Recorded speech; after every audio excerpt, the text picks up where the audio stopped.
Hello guys, welcome back to my channel. आज से हम अपनी advertising and management series start करने वाले हैं। ये हमारी सीरीज़ का पार्ट 1 है और ये सीरीज़ हिंदी एंड इंग्लिश दोनों लैंग्वेज में होगी। तो चलिए स्टार्ट करते हैं। सबसे पहले जान लेते हैं एडवर्टाइजिंग यानी कि विज्ञापन क्या होता है।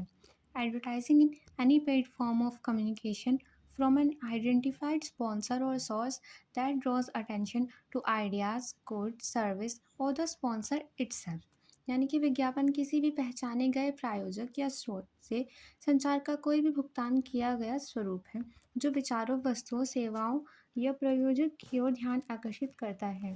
यानी कि जो हमारा एडवर्टाइज कर रहा है वो पहचाना जाता है, मतलब उसका नाम है। जैसे आप जैसे टीवी वगैरह देखते हैं तो चैनल्स होते हैं, वो हमारा सोर्स हो गया। और अगर आप किसी चैनल को पैसे दे रहे हैं अपना एडवर्टाइज दिखाने के लिए, आप उसमें अपना प्रोडक्ट दिखा सकते हैं, अपने थॉट्स दिखा सकते हैं, या फिर आप कोई भी और मीडियम यूज़ कर सकते हैं जैसे कि न्यूज़पेपर एंड ऑल। तो वो हमारा एडवर्टाइजिंग कहलाता है। Most advertising is usually delivered through media such as newspaper, radio, news, internet and television.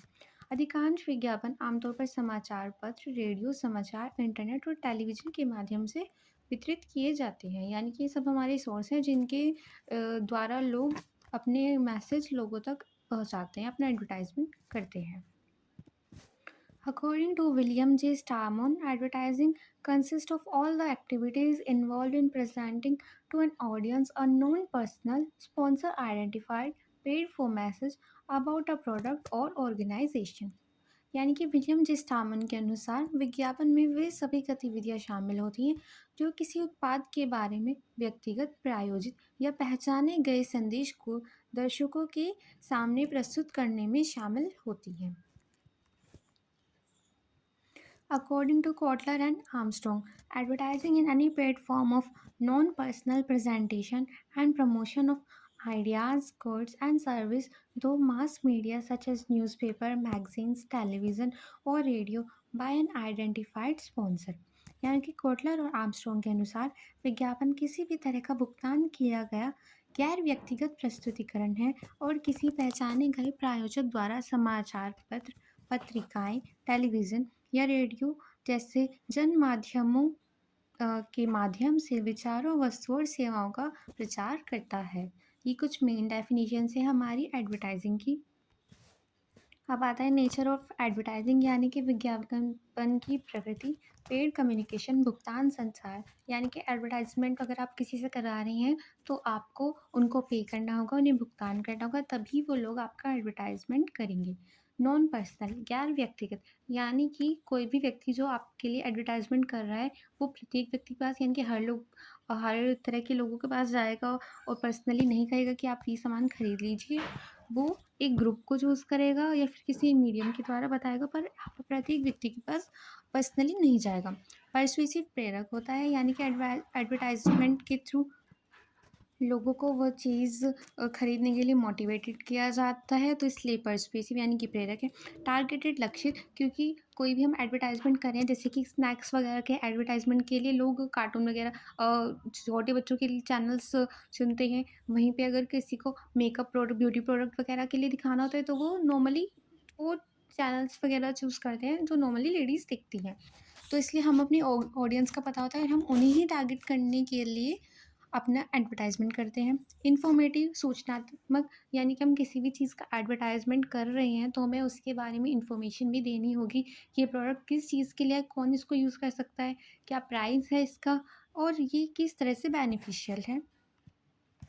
अब आते हैं ऑब्जेक्टिव ऑफ एडवर्टाइजिंग यानी कि विज्ञापन के उद्देश्य। इंट्रोड्यूस अ प्रोडक्ट, उत्पाद पेश करना, यानी कि हमने अपना एक नया प्रोडक्ट बनाया है, हम चाहते हैं लोगों को उसके बारे में पता चले, तो हम इसके लिए एडवर्टाइजमेंट का सहारा ले सकते हैं।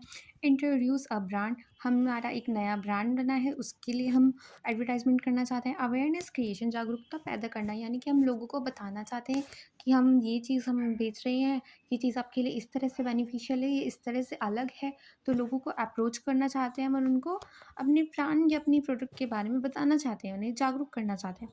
एक्वायर कस्टमर, ग्राहक हासिल करना, यानी कि हम चाहते हैं हमारे प्रोडक्ट के नए कस्टमर आए और साथ ही साथ हम ये भी देखते हैं कि हमारे पुराने कस्टमर्स बने रहें।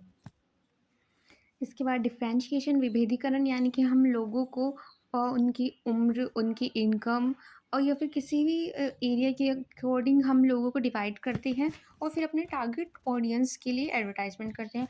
ब्रांड बिल्डिंग करते हैं हम अपने एडवर्टाइजमेंट के थ्रू अपने ब्रांड को बड़ा बनाते हैं, ब्रांड इमेज बनाते हैं। पोजिशनिंग करते हैं मार्केट में हमारे प्रोडक्ट की वैल्यू क्या है, हम वो बढ़ाते हैं। इंक्रीज़ सेल्स, हम अपने सेल्स सेल्स बढ़ाते हैं हमारे, हम एडवर्टाइज़मेंट करेंगे, लोगों को हमारे प्रोडक्ट के बारे में पता चलेगा, वो उसे खरीदेंगे तो हमारी सेल्स बढ़ेगी और सेल्स बढ़ेगी तो उसी से हमारा प्रॉफ़िट भी गेन होगा, प्रॉफ़िट भी हमारा बढ़ेगा।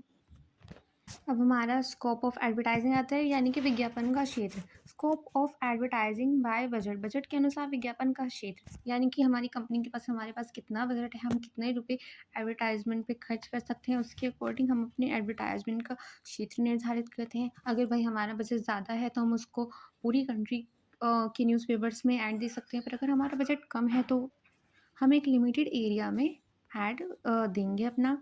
Scope of advertising by deliverables, यानी कि वितरण योग्यता के अनुसार विज्ञापन का क्षेत्र हमारा कितना है, यानी कि हम अपना विज्ञापन कहाँ कहाँ तक पहुँचा सकते हैं और फिर हम उसका scope of advertising by allocating deliverables, यानी कि आवंटन करेंगे, फिर हम उसको बांट देंगे एरियाज में ताकि हमारा एडवर्टाइजिंग एक प्रॉपर वे में लोगों तक पहुँच सके। Scope of advertising by strategy, यानी कि रणनीति के अनुसार विज्ञापन का क्षेत्र, यानी कि हम अपने बिज़नेस को किस तरह से बढ़ाना चाहते हैं, कितने टाइम के लिए बढ़ाना चाहते हैं, कितने टाइम के लिए एडवर्टाइजमेंट हम अपना करना चाहते हैं, लोगों को किस तरह से टारगेट करना चाहते हैं, जो भी हमारी स्ट्रेटजी है हम उसके अकॉर्डिंग अपनी एडवर्टाइजमेंट करेंगे। इसके बाद आता है फंक्शंस ऑफ एडवर्टाइजिंग, यानी कि विज्ञापन के कार्य। प्रमोशन ऑफ सेल्स, बिक्री को बढ़ावा देना, यानी कि अगर हमारी सेल्स इंक्रीज़ होगी, नॉर्मली हम एडवर्टाइजमेंट करते हैं इसलिए ताकि हमारी सेल्स इंक्रीज़ हो, क्योंकि लोग हमारा प्रोडक्ट खरीदेंगे, उन्हें हमारे प्रोडक्ट के बारे में पता चलेगा तो इससे हमारी सेल्स इंक्रीज़ होगी। इंट्रोडक्शन ऑफ न्यू प्रोडक्ट, हमने मार्केट में कोई अपना नया प्रोडक्ट लॉन्च किया है, हम लोगों को उसके बारे में बताना चाहते हैं तो हम इसके लिए एडवर्टाइजमेंट करते हैं। Creation of good public image, अब हम अपने एडवर्टाइजमेंट में बताते हैं कि हमारी चीज़ किस लिए अच्छी है, उसका क्या बेनिफिट है, वो किस तरह से लोगों को अलग दिखाना है हमें। इससे क्या होती है, हमारी गुड पब्लिक इमेज बनती है, जब लोगों को पता चलता है कि ये चीज़ सस्ती भी है, अच्छी भी है, इसका क्या फ़ायदा है, तो इससे हमारी गुड पब्लिक इमेज बन जाती है। मास प्रोडक्शन, जब हमारी सेल्स बढ़ेगी, हमारा रिवेन्यू बढ़ेगा तो हमारा प्रोडक्शन भी बढ़ेगा।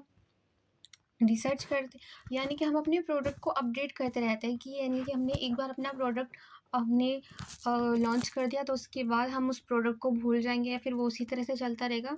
नहीं, जैसे जैसे टाइम में चेंज आएंगे, नए नए हमारे पास वो आते हैं, नए नए तरीके से हम लोगों तक वो पहुंचाने के लिए रिसर्च अपने अनुसंधान करते रहेंगे कि क्या नया नया तरीका है जिससे हम लोगों तक पहुंच सकें। फिर इसके बाद आते हैं इम्पोर्टेंस ऑफ एडवर्टाइजिंग, यानी कि विज्ञापन का महत्व। स्टिमुलेट्स डिमांड, मांग को उत्तेजित करता है, यानी कि एडवर्टाइजमेंट से क्या होता है, लोगों को हमारे प्रोडक्ट के बारे में पता चलता है, अवेयरनेस क्रिएट होती है, तो उससे हमारी जो सामान है, हमारा प्रोडक्ट है, उसकी मांग बढ़ती है। बिल्ड्स ब्रांड अवेयरनेस, हमारे ब्रांड के बारे में लोगों को पता चलता है तो इससे क्या होती है, हमारी ब्रांड इमेज अच्छी होती है। डिफ्रेंशिएट्स प्रोडक्ट्स एंड सर्विस, उत्पादों सेवाओं को अलग करता है, यानी कि हम लोगों से हमारे जो प्रोडक्ट है उसमें क्या अलग है, क्या हमारा प्रोडक्ट जो है वो ज़्यादा बेनिफिट दे रहा है लोगों को, क्या उसमें अच्छाई है। जैसे कि आप मान लीजिए हमारा कोई शॉप है, हमने लॉन्च किया तो हम बताएंगे उसमें कि ये जर्म्स को किल करता है, या फिर इसमें फ्रेगनेंस बहुत अच्छी है, या फिर ये स्किन के लिए बहुत अच्छा है। तो इस तरह से हम अपने प्रोडक्ट और सर्विस को दूसरे लोगों से अलग करते हैं। सपोर्ट्स इकोनॉमिक ग्रोथ, अब जैसे हमारा सेल्स बढ़ेगी, हमारा प्रॉफिट बढ़ेगा तो उससे हमारे कंपनी की जो क्या होगी, इकोनॉमिक ग्रोथ अच्छी होगी। प्रोवाइड्स इंफॉर्मेशन टू कस्टमर, यानी कि कंज्यूमर्स, यानी कि लोगों को हमारे प्रोडक्ट के बारे में इंफॉर्मेशन दी जाएगी, यानी कि बताया जाएगा ये प्रोडक्ट है किस लिए और इसमें क्या फ़ायदा है आपका। तो इससे लोगों को जागरूकता पैदा होगी हमारे प्रोडक्ट के बारे में और वो हमारा प्रोडक्ट खरीदने में इंटरेस्टेड होंगे। Thank you for watching.